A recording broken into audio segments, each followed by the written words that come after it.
Hey y'all, I'm back.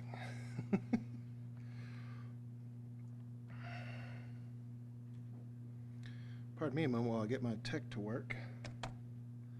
What are you doing?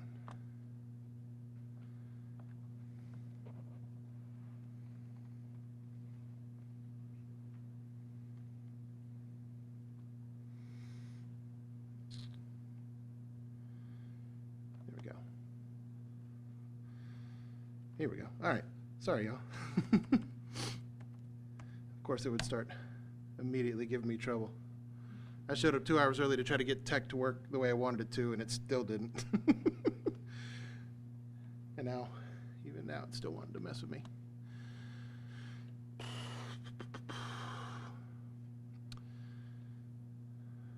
So, I'm back up here, so I apologize in advance for the nonsense that will ensue, but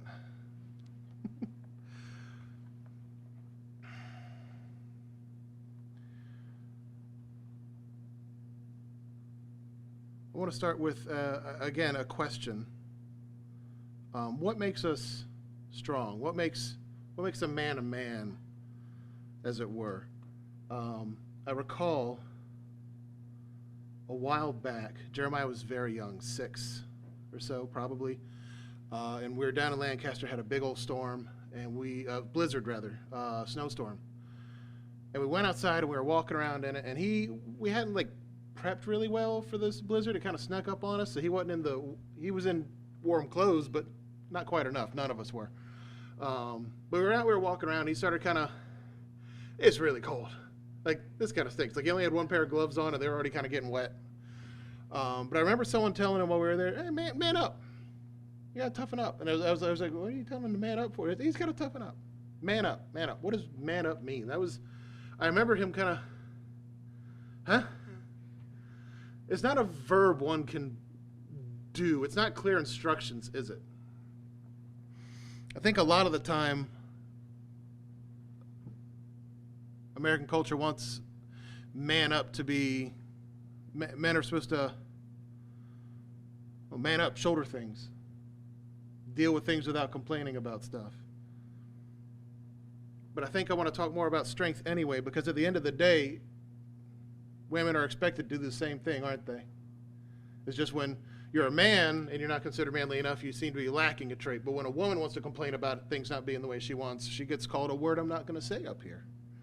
And thus, she's attributed a negative trait, not that she's lacking a positive one. But what does it mean to be strong? A lot of the times we look at our action heroes, and it tends to be a cutoff of emotion. That they move forward, and that they don't worry about what's going to be troubling them. They're not scared. They're not sad. They're not broken down or anything like that.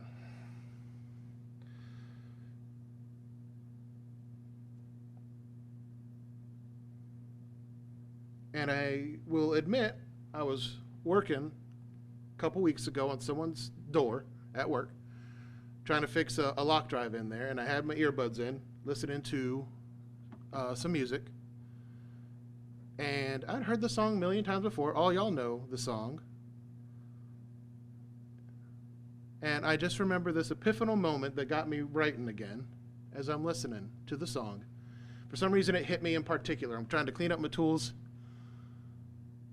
Jesus, friend of sinner, break our hearts for what breaks yours.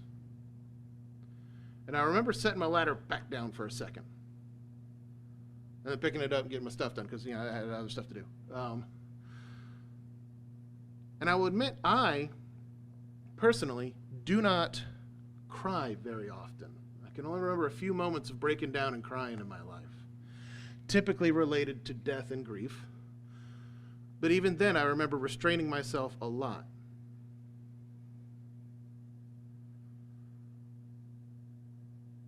I remember a lot of moments where I wanted to cry. When I was a kid, the moments that would always get me in movies, like the family movies, is when like the dad that always works too much would show up at the football recital or the piano game or whatever when he wasn't expected to, and the kid's like, Dad! Like, that would always get to me, but I wouldn't let it affect me as much as I could.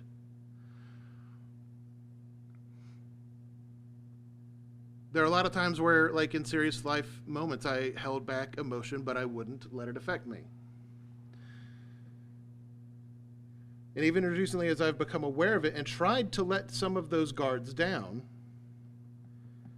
I don't know if it's trained biology or ingrained psychology that keeps me from allowing those emotions to happen every time. Recently, I was watching a movie with the kids, Encanto. I do recommend. Worth the hype. But I remember in moments of the movie, wanting my tears welling up. Like I felt the tear ducts activating, and I was like, okay, it's cool. It's cool to feel that emotion. And like trying to let down those guards, and then nothing happening. And I was like, not visibly in front of the kids. I didn't want them thinking I had lost something, but but I was like, that's weird. As best as I could, as best as I knew I was lowering those protocols that should have said, don't cry at the sad moment. Don't cry at the happy moments even.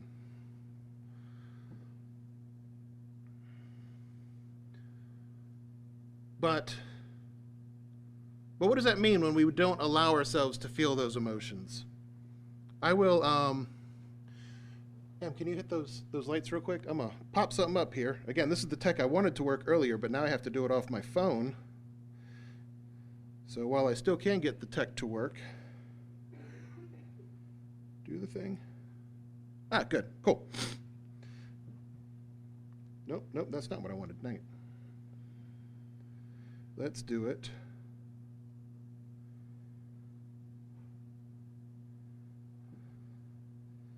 This way. Can I do it? Yeah, there you go. Bear with me for a moment. Here we go. Cool. So I was doing some research because that's what I do when I do this stuff. I was looking specifically into some other stuff, but I found this out for it. So most emotions that are considered positive actually originate from, and let's change colors so we're coordinated. Most emotions that are considered positive come from the left hemisphere of our brain, famously connected to the right side of our bodies physically, but the left hemisphere of the brain up in the front there, just behind the prefrontal cortex being the conscious, logical part of our brain. The emotion gets handled back here, just behind it. These are happiness, love, those sorts of emotions. The negative emotions get processed. This will go somewhere, I promise. Get processed on the right side. Our fear, our sadness, our grief. That's where that originates from. Now, what they've also associated is that those parts of the brain are also on the left side, the green circle, associated with emotions and dealings with closeness. And I'll explain that further in a little bit. And then, of course, farness, distance, on the right side in the red circle. Don't go to sleep. All right. So what that means is that love, happiness, joy, those things are emotions of closeness. We want the thing that makes us happy there, that we want it there as a part of our life. We want it there. Fear or sadness, we want it to go away. That's the association there. When we're sad, when we're scared of something, especially, we want it to go over there. We don't want it there.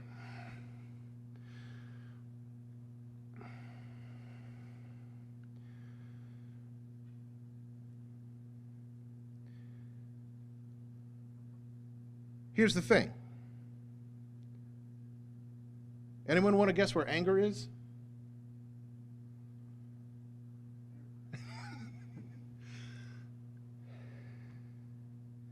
Anger's over here. Because our brains don't want, it's a negative emotion, I'm sure many of us would consider. However, it is associated with closeness because we want to eliminate what is making us feel that way.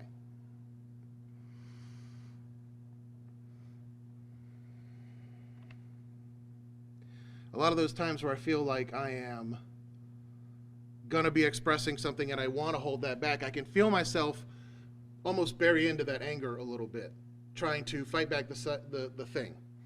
And that's not a great thing when a lot of us are pushing back, again, these negative emotions associated with distance.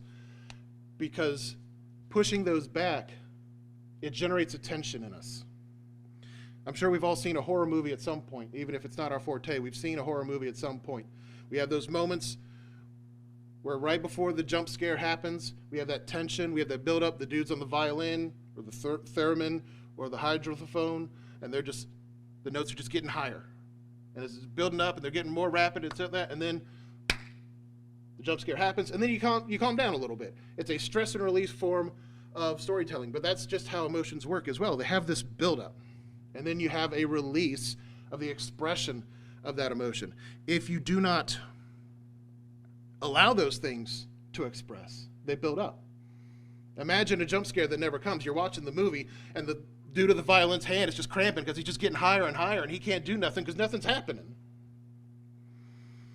It's the same thing when we're feeling grief over something and we don't express it and we just hide it. When we're feeling sadness over something and we hide it. We're just building up a tension. And again, when that emotion can't express, we get frustrated. And frustrated then ties back to the anger. And when there's nothing to aim at, where does that anger end up going? If I can reference Matchbox 20, it's me. Yeah, and I can't get myself to go away.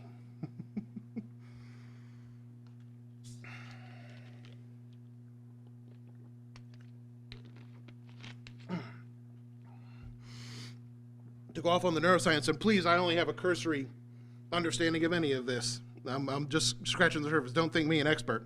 But the thing about the word anger specifically, about a lot of emotions, is that the extreme emotions, your anger, isn't an emotion. It's a form of arousal. It's a bodily reaction to a stimulus.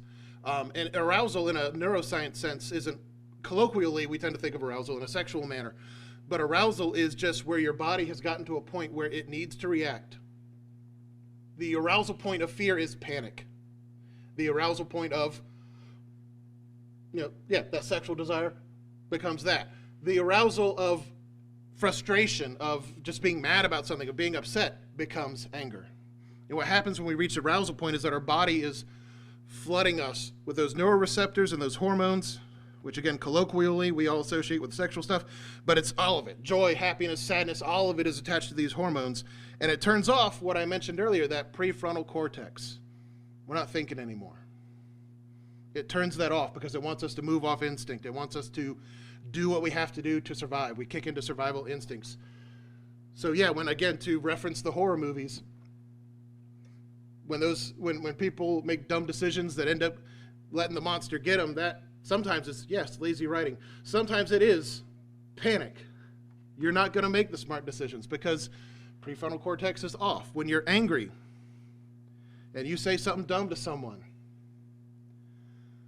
and we're like, hey, I'm sorry, I didn't mean it. Unfortunately, on a neuroscientific level, you did. And I hated hearing that myself because I've said some really dumb things when I was angry and frustrated. And the problem is you said it the worst way you probably could, most likely, because again, the prefrontal cortex is off.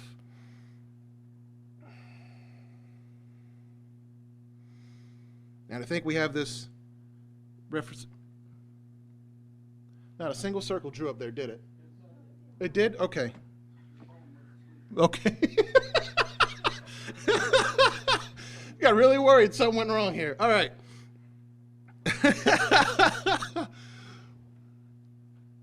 And I think that's the problem when we shut off these emotions that we want to keep far from us, about keeping things far from us. We just end up cycling into a frustration because we allow that tension to build in us. There's no release. There's no point of being able to express those emotions. There's no point of catharsis where you can hit that refresh. Because again, just like, the jump scares, it works because it builds your fear and then it releases it. And you can calm back down. You can feel your body calming back down from all that tension that got built up. In the same way, if you're mad about something, typically going and doing something to release that stress, you feel a lot better later on. Whether it's working out or just venting at someone, whatever it needs to be, there's a catharsis to a lot of this. But again, cursory knowledge, a lot of this holding it in, though, is going to lead to frustration, which is going to lead to anger. And I don't have the verse in front of me. But we all know it, the idea of the wrathful tongue, enemy of God.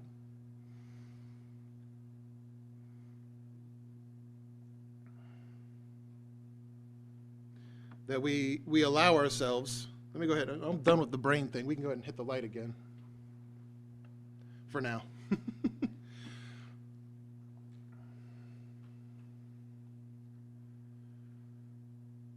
So what's the point? Where's the golf lesson, Kyle? I'm getting to it.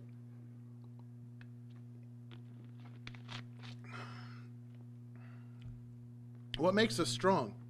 We tend to think of, again, strength as an unbending thing, a willful, forceful thing. But an architect will tell you if it bends, it won't break. If you make something really rigid and something comes along that is strong enough to break it, it will. But if you make it bend, it'll bend and it won't break. In the same way, we should be more malleable. Potter to the clay. Let God form us, yeah? Except we, by our very natures, are enemy of God. We are contrast with God. Our carnal minds are against the Spirit. And thus I think we spend a lot more of our time as very hard clay that doesn't want to move. That if it wants to change, it has to break. We don't like that word, break. It feels like giving up. It feels like losing.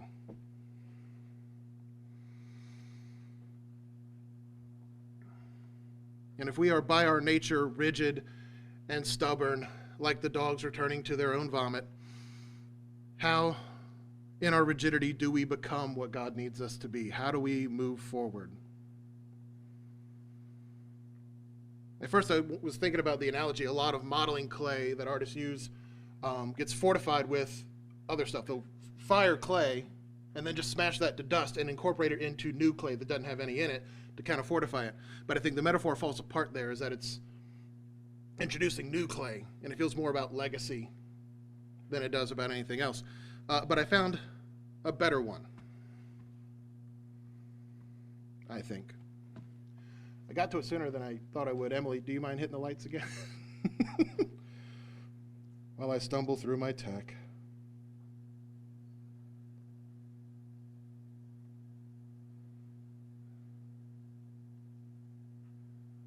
There it is. Kintsugi. This is Kintsugi is literally, it means golden seal. It's a Japanese art form where pottery is fixed with a gold inlaid plaster.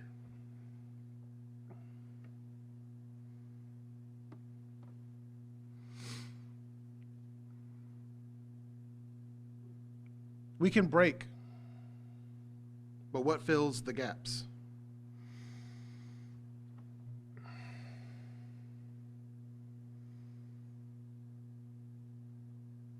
I think I'll quote Rich Mullins,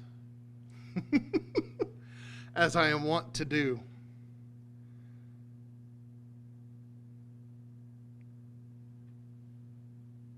People say, maybe things will get better.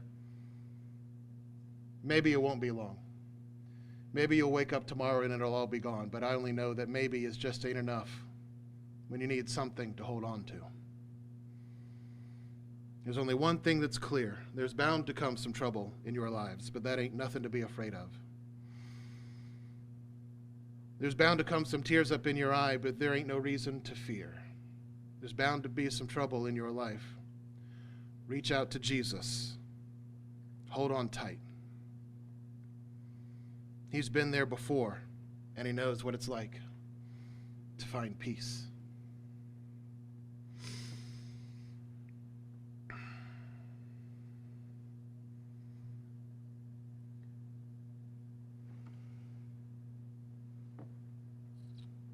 Not have the verses for this first bit. When Mary came to Jesus and saw him, she fell at his feet and said, "Lord, if you had been here, my brother would not have died."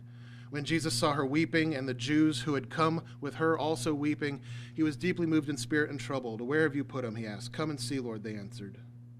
Jesus wept. The man broke.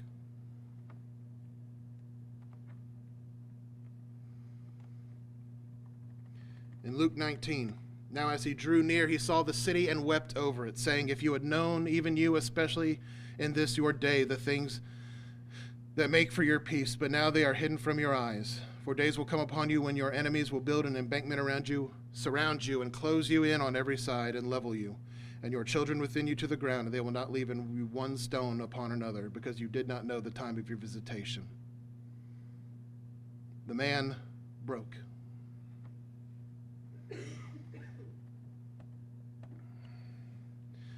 Then Jesus went with them to a place called Gethsemane, and he said to his disciples, sit here while I go over there and pray. And taking with him Peter and the two sons of Zebedee, he began to be sorrowful and troubled. Then he said to them, my soul is very sorrowful, even to death. Remain here and watch with me. The man broke.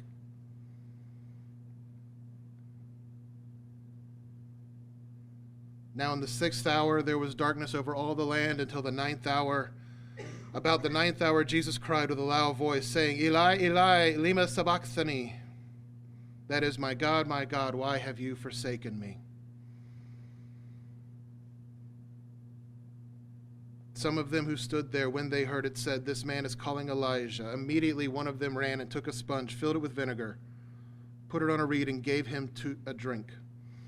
The rest said, let him be. Let's see whether Elijah comes to save him. Jesus cried again with a loud voice and yielded up his spirit. The man broke and rose again. And as just a little aside here, a lot of people look at that vinegar thing with some of their own vitriol, but historically, the Romans believed vinegar was a little bit more nourishing than water, and that's what they kept on them. They gave him what he had.